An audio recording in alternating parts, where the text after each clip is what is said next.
अभिषेक इनका सवाल है कि ये सगुणवाद और निर्गुणवाद क्या है और इसके फायदे और तोटे क्या है। ये सगुण और निर्गुण ये शब्द ईश्वर के लिए उपयोग में लाए जाते हैं। यानी भारतीय परंपरा में एक मान्यता है कि ईश्वर एक निर्गुण निराकार स्वरूप है। ना ही उसको कोई आकार है, ना ही उसके कोई गुण है। आगे चलकर हम कह सकते हैं कि उसको ना हम देख सकते हैं, ना उसको हम सूंघ सकते हैं, ना उसको हम महसूस कर सकते हैं, लेकिन वो है। ऐसे निर्गुण निराकार ईश्वर की कल्पना भारतीय परंपरा में की गई है। तत्वज्ञान में और दूसरी ओर सगुण ईश्वर की कल्पना की गई है। यानी हम ईश्वर को एक मूर्ति के स्वरूप में देखते हैं। उसको आंख है, कान है, नाक है, सभी अंग हमारे जैसे हैं, ऐसे स्वरूप में उसको हम देखते हैं। और ये ईश्वर को जो सगुण स्वरूप में हम देखते हैं, उसके साथ में उसके गुण भी होते हैं। जैसे शंकर भगवान जी में डिस्ट्रक्शन करने की क्षमता है तो उनका वो गुण है। विष्णु भगवान जी में संवर्धन करने की क्षमता है तो लोगों को संवर्धन करने का काम कर सकते हैं, तो लोगों का संवर्धन करने का, उनको जिंदा रखने का काम करते हैं। और ब्रह्मा जन्म देता है, ब्रह्मा विष्णु महेश। तो अलग अलग गुण भी हम अलग अलग ईश्वरों पर थोपते गए। अब भारतीय परंपरा में ये दोनों चीजें हैं। मैं हमेशा कहता हूं कि भारतीय परंपरा में सभी चीजें हैं। अब उसको आप हिंदू परंपरा कहे, भारतीय परंपरा कहे, भारतीय तत्वज्ञान कहे, क्या अलग अलग शब्दों का आपको उपयोग करना है वो कर सकते हो। हमारे मित्र कुमार सप्तर्षि, डॉक्टर कुमार सप्तर्षि मुझसे ज्येष्ठ हैं, बड़े हैं। महाराष्ट्र में पहले युवा आंदोलन निर्माण करने वाले नेता है। उन्होंने शंकराचार्य जी की मुलाकात ली थी और शंकराचार्य जी को यह सवाल पूछा था कि अगर हमारा ईश्वर निर्गुण निराकार है तो ये मंदिर वगैरह कहां से आए। तब शंकराचार्य ने उनको जवाब दिया था कि हमारे भारतीय तत्वज्ञान में तो ईश्वर ये निर्गुण निराकार ही है, ना ही उसका कोई आकार है, ना ही उसके कोई गुण है, बस वो केवल है। लेकिन ये बात आम आदमी को समझती नहीं है। निर्गुण निराकार ईश्वर की वो प्रार्थना नहीं कर सकता है। निर्गुण निराकार ईश्वर के साथ में वो जुड़ नहीं, यानी अपने आप को जोड़ नहीं सकता है, उसके साथ जुड़ नहीं सकता है। इसलिए आम आदमी के लिए भारतीय परंपरा में हमने ये निर्गुण निराकार ईश्वर को आकार दे दिया मूर्ति के रूप में, और मूर्ति पूजा उसका एक प्रकट रूप है। अब जो ईश्वर निर्गुण निराकार है वो लोगों को समझता नहीं, इसलिए हमने मूर्ति पूजा लोगों के लिए निर्माण की, ये कहना, इसका मतलब आपको जो निकालना है निकालिए। तो इस ढंग से ये अलग अलग कल्पनाएं हैं। कई धर्मों में ईश्वर की मूर्ति नहीं होती है।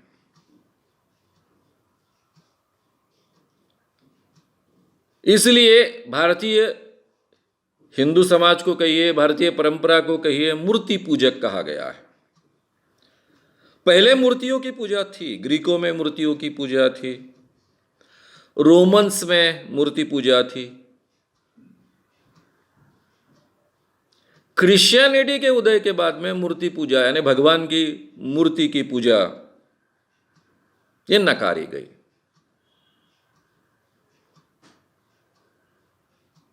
यहोवा नाम का जो भगवान होता है उसकी कोई मूर्ति नहीं होती है। अब ये भगवान तीनों का है, यहूदियों का है, क्रिश्चियनों का है और मुस्लिमों का भी है, लेकिन उसकी कोई मूर्ति नहीं होती है। लेकिन शायद क्रिश्चियनिटी जिस परिसर में बढ़ी, उस परिसर में बड़े पैमाने पर मूर्ति पूजा पहले चलते आई, लोगों में परिवर्तन होते गया, वो क्रिश्चियन बनते गए। अब भगवान की मूर्ति तो नहीं रख सकते, तो कम से कम चलो जो हमारा प्रेषित है, स्पोक्स पर्सन है, जिसने ईश्वर का धर्म हम तक पहुंचाया, उसी की मूर्ति बनाया जाए। तो यीशु भगवान नहीं है, यीशु की मूर्ति बनाई गई। यीशु की मां जो कुमारी माता है, विदाउट किसी पुरुष के संबंध से बच्चा पैदा हुआ ऐसा माना गया। अब यह संभव नहीं, हम सबको पता है। भारतीय परंपरा में भी यही है। कुंती को 5 पुत्र हुए, वो ईश्वर से पुत्र हुए, ऐसा संभव नहीं है, हमको पता है। तो मेरी जो कुमारी माता थी, उसकी चर्च में मूर्ति होती है, चर्च में यीशु की मूर्ति होती है, लेकिन भगवान की मूर्ति नहीं होती है। मुस्लिम धर्म इसी का हिस्सा है। जू यानी यहूदी, मुस्लिम और क्रिश्चियन, पहले यहूदी, बाद में क्रिश्चियन, बाद में मुस्लिम धर्म,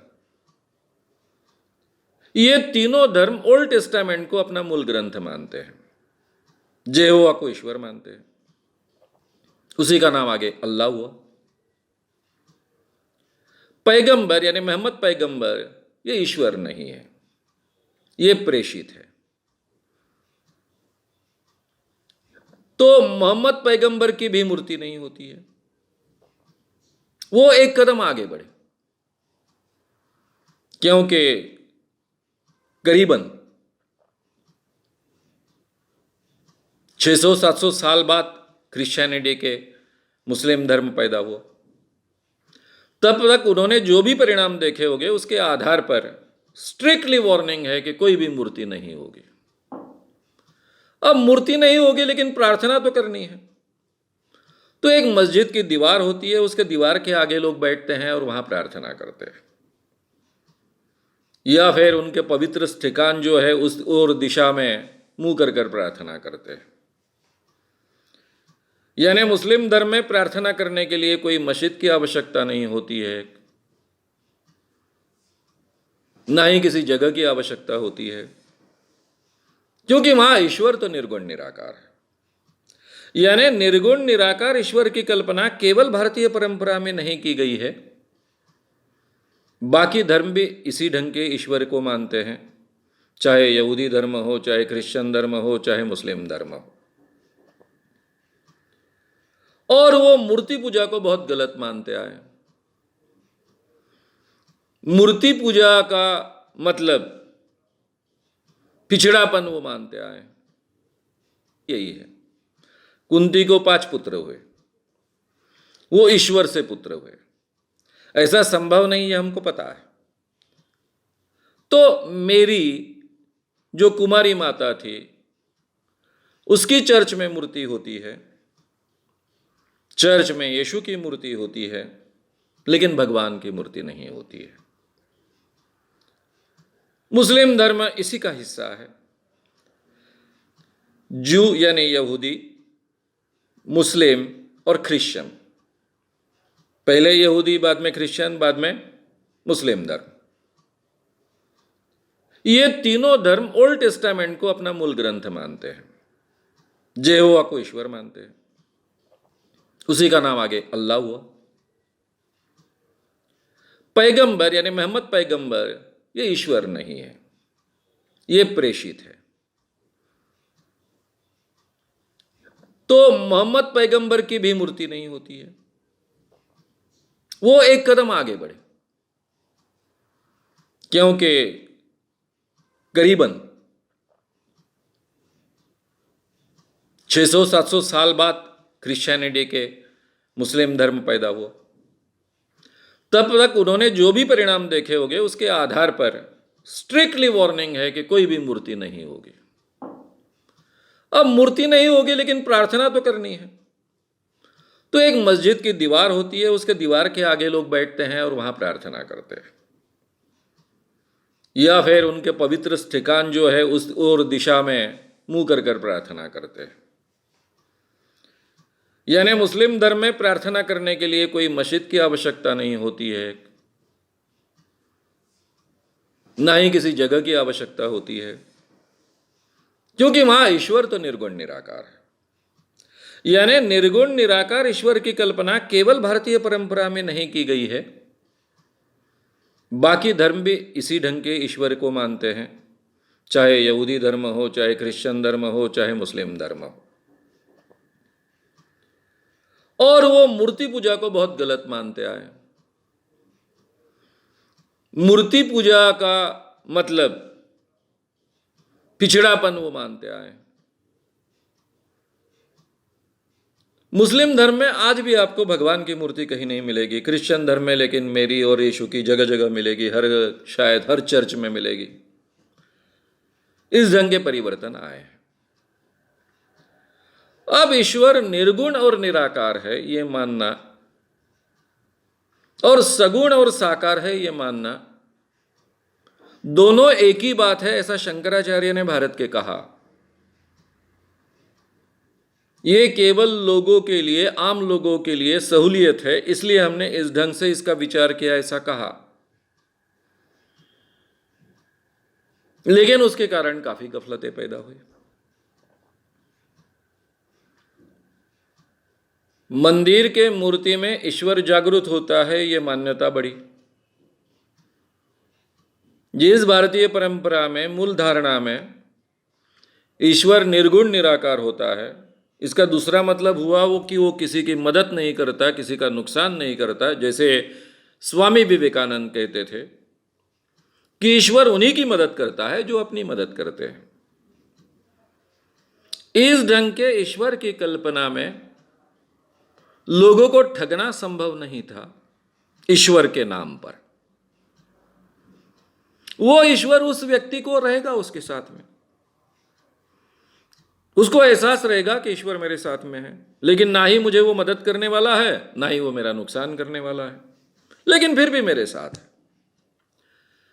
तो ऐसे ईश्वर का कोई दुरुपयोग नहीं कर सकता है, उसका उपयोग ठगी के लिए नहीं कर सकता है।